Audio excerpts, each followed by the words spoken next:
answer on that particular conundrum, removal of some judges, because it seems there is some impropriety, corruption cases, or money being exchanged for ruling and making some laws as well. Would you not really making some law, but making rulings, I should say?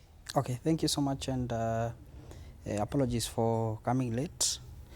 One, the removal of judges from one station to another may not necessarily be inspired by allegations of corruption or the impropriety of the judges. Mm-hmm. The working of being officers of the court and the individuals are bestowed by law to safeguard justice. Mm-hmm. Occasionally, the Judicial Service Commission may, in its own wisdom, exercise the mandate to rotate the judges from one station to another. So as much as it may be perceived as an act or an action as a result of their acts or omissions, it's not necessarily the motivation. Mm-hmm. Because judges, when they are taking over the mandate of a judge, it is clear that they can work anywhere in the Republic of Kenya. So on the issue of allegation, mm-hmm. as my colleague has said, there is set out clear procedure, mm-hmm. to challenge the conduct of specific judge. Mm-hmm. So the question that we then need to ask is whether is the procedure, is the set down route working, and what are the parameters that can be put in place to ensure that there is confidence, because the bottom line of whether the judges are moved or not is whether are the allegations that have been leveled against them being handled in a transparent and an accountable manner. Two, is there confidence in how those allegations are being handled? Of course, the Constitution provides for a fair hearing, where then also the issue of due process, that if an allegation has been leveled against you, you are given a chance to be heard. And that chance, mm-hmm.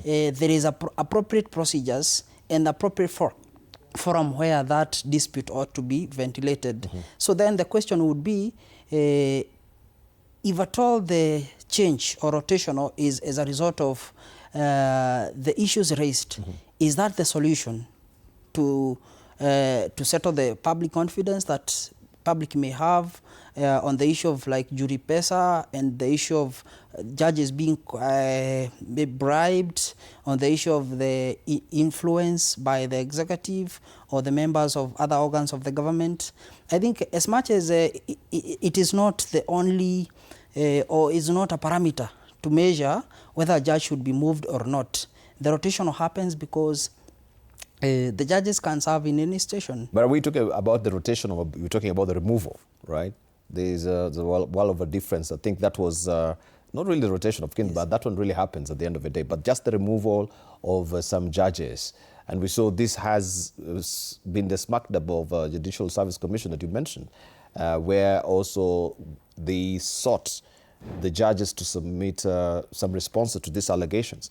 And there we saw the Supreme Court really coming in strong and saying that JSC has no mandate to carry out that particular exercise. Joshua?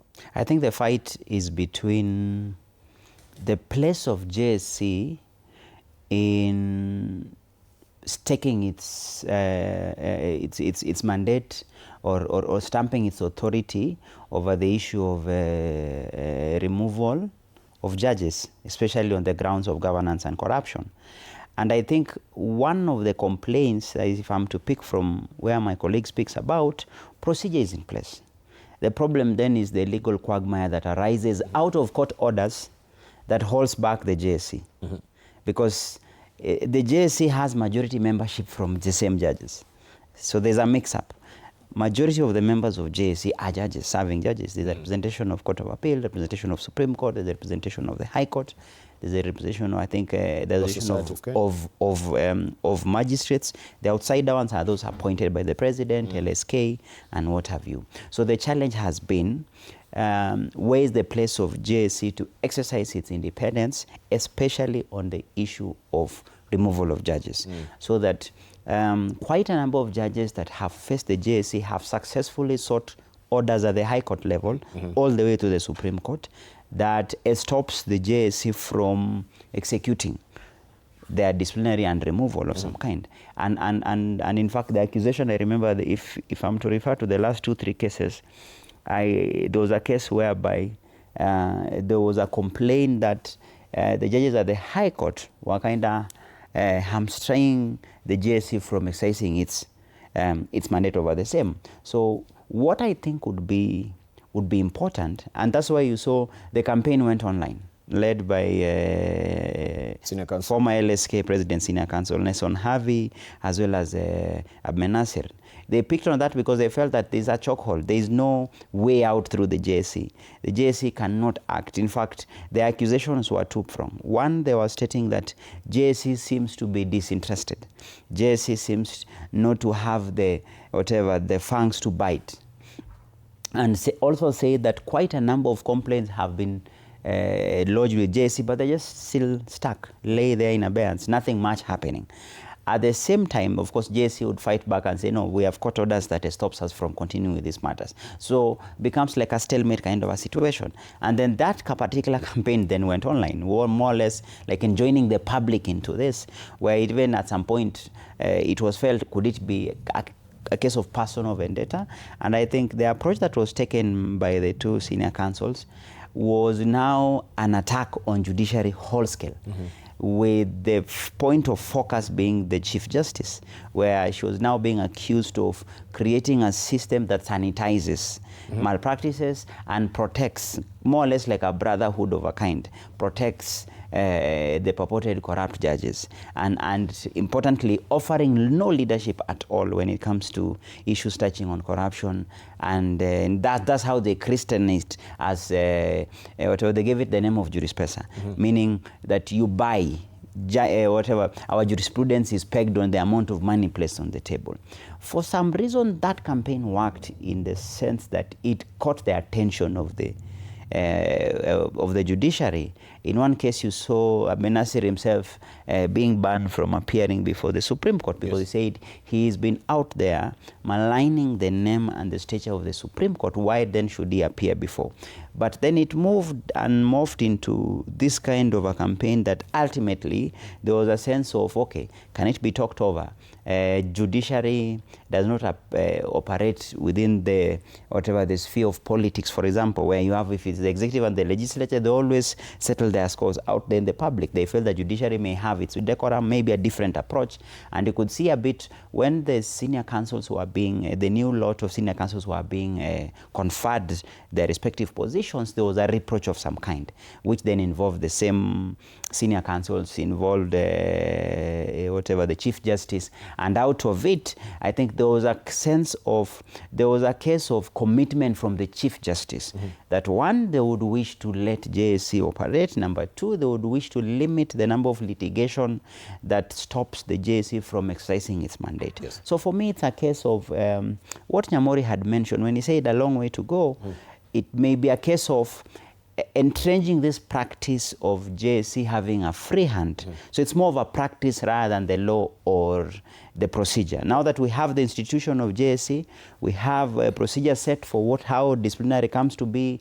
If you are to set up tribunal, all those are set in the Constitution and in our laws. Then what then remains is the practice, which then practice happens not in a vacuum. Practice happens in the place of experience. So through these experiences that we've seen in form of court orders, judicially, you have a push and pull between the judges versus the JSC. Out of it, hopefully, we can be able to get a practice where a litigant has strength, has confidence that if I have an issue against a judge, if I have a complaint against the judge, I'm certain that the JSC will action it without any interference of some kind. Thank you. We want to talk about also vetting, because I think in a span of not even a decade, if you dial back, I think was it around 2014, 2016 when we did the vetting of the judges, right? We expend a lot of money also. Was the looming issue was corruption itself, isn't it? Right, since then.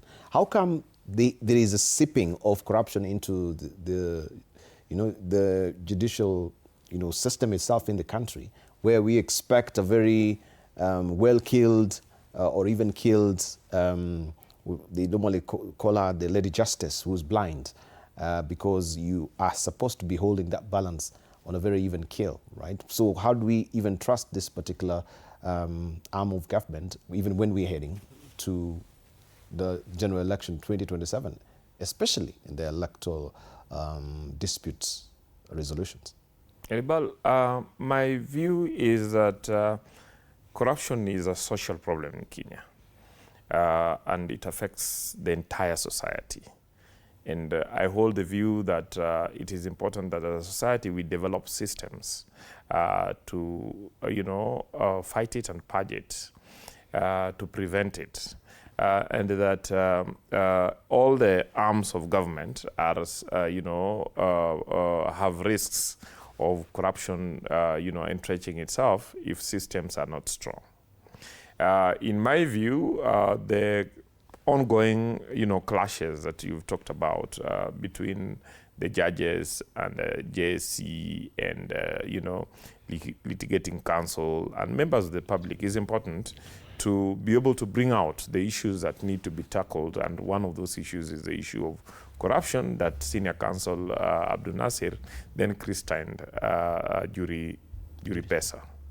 And